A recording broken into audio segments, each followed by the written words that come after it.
Welcome back. One final point before we go. Remember that time Donald Trump was business partners with the Russian government? When Trump's company received $35 million from Russia from a government investment fund called Rusnano that was personally started by Vladimir Putin and has been called Putin's child? Oh no, wait. That was John Podesta, not Donald Trump. Remember that time Donald Trump was paid an exorbitant $500,000 to give a speech in Moscow, paid for by a company called Renaissance Capital, a company tied to none other than Russian intelligence agencies? Oh no, wait. That was Bill Clinton, not Donald Trump.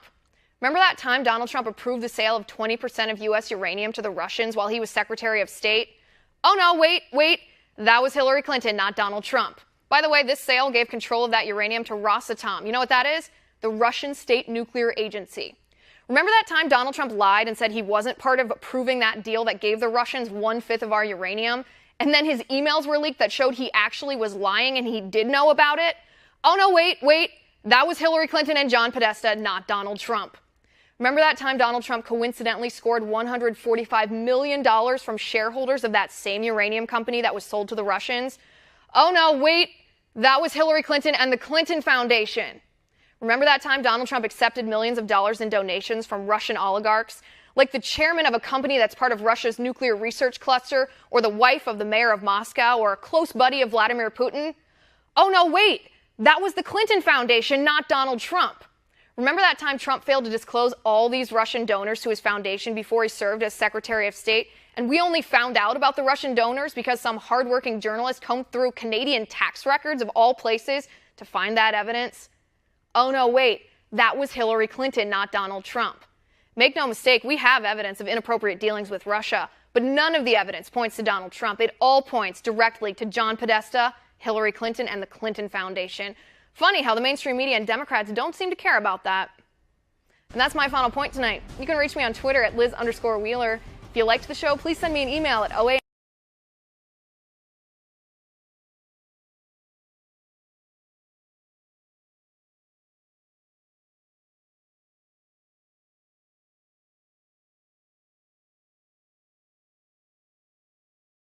Pull an old chestnut out of the fire.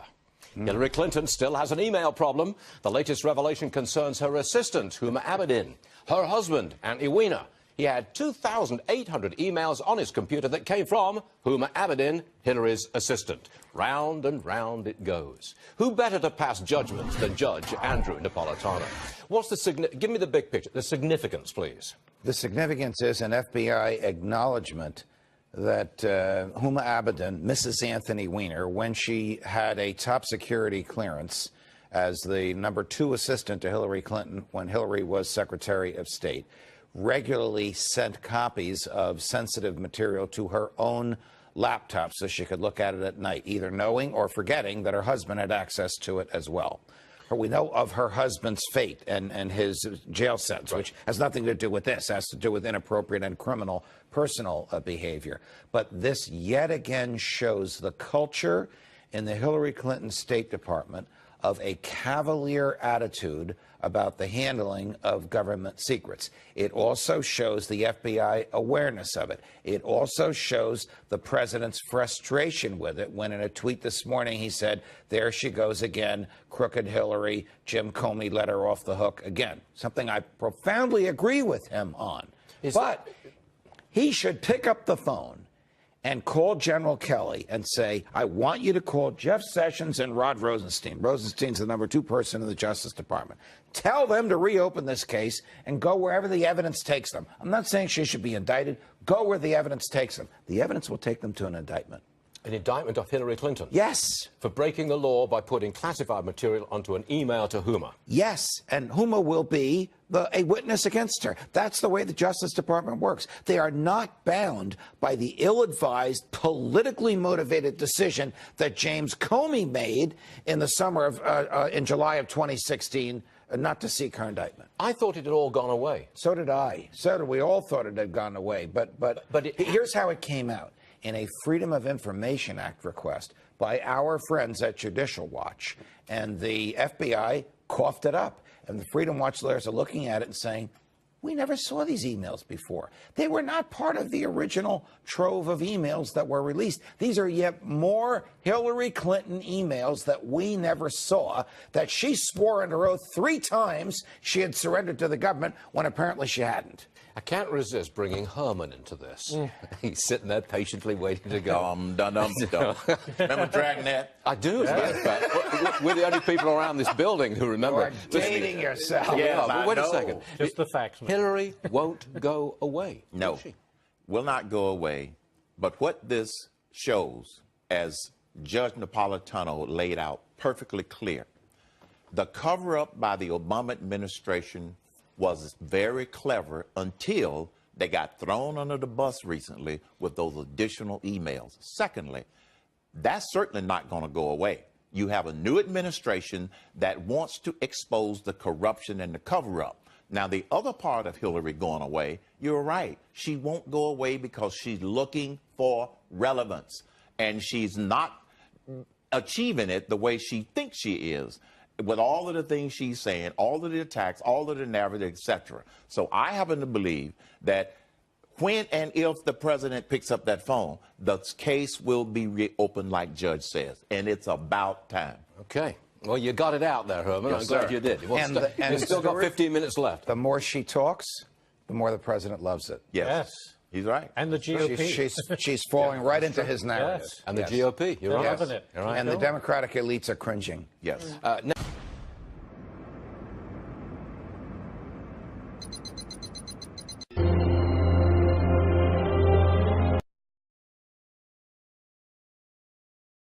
This report is brought to you by Virtual Shield, the easiest way to create a personal VPN or virtual private network to completely anonymize your location and browsing history. Please view their ad at the end of this report. Good afternoon. I'm still reporting on the Clintons. You want to talk about Russian collusion? Check this. Federal agents used undercover operatives working inside the Russian nuclear industry to gather financial records, make secret recordings, and intercept emails as early as 2009, shortly after President Obama had taken office, that showed that Moscow had compromised an American uranium trucking firm with bribes and kickbacks, according to recent court documents. Rather than bring immediate charges in 2010, the Justice Department sat on the information, leaving the American people and Congress in the dark about Russian nuclear corruption on U.S. soil as the Obama administration approved 2 major decisions benefiting Russian nuclear ambitions. When President Trump brought up the matter during last year's campaign, a Clinton spokesman denied that Clinton was involved at all. According to a source who worked on the case, who spoke to The Hill on condition of anonymity for fear of retribution by U.S. or Russian officials, the Russians were compromising American contractors in the nuclear industry with kickbacks and extortion threats, all of which raised legitimate national security concerns. And none of that evidence got aired before the Obama administration made those decisions. But it gets worse. The person supervising the FBI investigation was Andrew McCabe, now the deputy FBI director under President Trump, and U.S. Attorney Rod Rosenstein, an Obama appointee who now serves as President Trump's deputy attorney general. Both men are now directly responsible for not interceding to stop the sale. McCabe is currently under investigation in connection with a campaign donation to his wife in excess of $600,000 in 2015 by the now governor of Virginia, Terry McAuliffe, who at that time was also under investigation by the FBI. Former Representative Mike Rogers, a Republican from Michigan, who chaired the House Intelligence Committee during the time the FBI probe was being conducted, told The Hill that this was the first he had heard that there was a Russian nuclear corruption case going on. Rogers called the conspiracy breathtaking. Not providing information on a corruption scheme before the Russian uranium deal was approved by U.S. regulators has served to undermine U.S. national security interests by the very people charged with protecting them. I'm still reporting I'm still reporting from the one-time free speech capital of the world. Good day. Virtual private networks, or VPNs, have